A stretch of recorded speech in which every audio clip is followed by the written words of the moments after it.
ची बातमी आहे ती मुंबईतून नियमबाह्य होर्डिंग हटवण्याच्या मुद्द्यावरून रेल्वे आणि महापालिका प्रशासन आमने सामने आलेत। 40x40 पेक्षा मोठी होर्डिंग हटवण्याचे सर्वोच्च न्यायालयाचे आदेश आहेत। मात्र रेल्वे प्रशासनाने अद्याप या होर्डिंग्जवर कारवाई केलेली नाही। 40x40 पेक्षा मोठी 20 होर्डिंग रेल्वे प्रशासनाकडे आहेत, मात्र ती हटवण्यास रेल्वे प्रशासनाने नकार दिलाय। याबाबत अधिक माहिती घेऊया आमच्या प्रतिनिधी जुई जाधव यांच्याकडून। जुई, सर्वोच्च न्यायालयाचे आदेश आहेत होर्डिंग हटवण्याचे, मात्र रेल्वे प्रशासनाने नकार दिलेला, नेमकं रेल्वे प्रशासनाचं म्हणणं काय आहे? हेमाली, हा सर्व मुद्दा उपस्थित झाला 13 मे रोजी, ज्या दिवशी घाटकोपर मधलं जे महाकाय होर्डिंग पडून 17 जणांचा मृत्यू झाला तेव्हा। त्यानंतर मुंबई महानगरपालिकेने मुंबईतले जे सर्व अनधिकृत होर्डिंग्ज आहेत ते काढण्याचे आदेश तातडीने दिले होते।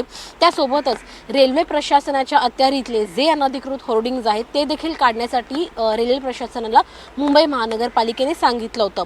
दुसरा मुद्दा इथे उपस्थित झाला तो म्हणजे की 40 फूट बाय 40 फूट इतके याच्या अधिकचे जे होर्डिंग्ज आहेत ते देखील अनधिकृत आहेत, कारण का अधिकृत आकडा जो होर्डिंगचा आहे तो 40x40 फूट इतका आहे। त्यामुळे त्याच्या व्यतिरिक्त जे होर्डिंग्ज आहेत ते देखील काढा असे आदेश मुंबई महानगरपालिकेने रेल्वे प्रशासनाला देखील दिले होते। आता यामध्ये थेट सर्वोच्च न्यायालयानेच दखल घेतली, कारण का रेल्वे प्रशासनाने ते होर्डिंग काढण्यास नकार दिला होता।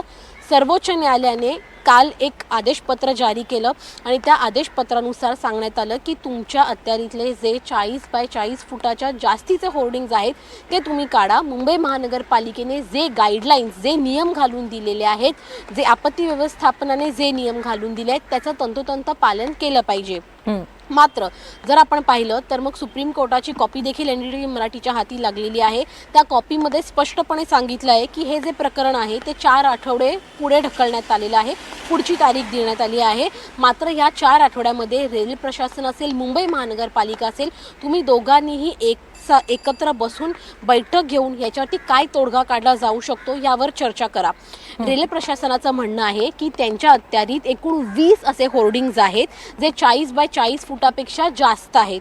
असे 20 होर्डिंग्सचं स्ट्रक्चरल ऑडिट हे पूर्णपणे करण्यात आलेलं आहे।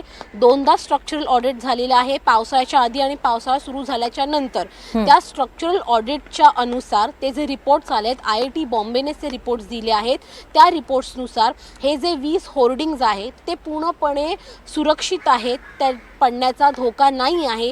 त्यामुळे रेल्वे प्रशासन आता याच मुद्द्यावरून, ह्याच रिपोर्टवरून सुप्रीम कोर्टामध्ये प्रतिप्रश्न करण्याच्या पूर्ण तयारीत आहेत। अजून एक मुद्दा इथे उपस्थित होतो तो म्हणजे रेल्वे प्रशासनाचं म्हणणं आहे की 2021 मध्ये मुंबई महानगरपालिकेचंच एक होर्डिंग आहे जे 40x40 फुटापेक्षा कमी खरं तर ह्याचं होतं, फुटाचं होतं, ते पडलं आणि त्याच्यामुळे देखील नुकसान झालं। त्यामुळे जर 40x40 फुटाचे होर्डिंग, त्याच्यापेक्षा कमी फुटाचे होर्डिंग्स देखील पडू शकतात, मग तुम्ही कशी शाश्वती देता की 40x40 फुटाचे होर्डिंग पडणार नाहीत याची? त्यामुळे या सगळ्या मुद्द्यावर आता रेल्वे प्रशासन सुप्रीम कोर्टामध्ये प्रतिप्रश्न करण्यासाठी तयार आहे। त्यामुळे या मुद्द्यावरून रेल्वे प्रशासन आणि मुंबई महानगरपालिका आमने सामने येण्याच्या पूर्णपणे तयारीत दिसते। हेमाली, नक्की धन्यवाद जुई या सविस्तर माहितीबद्दल।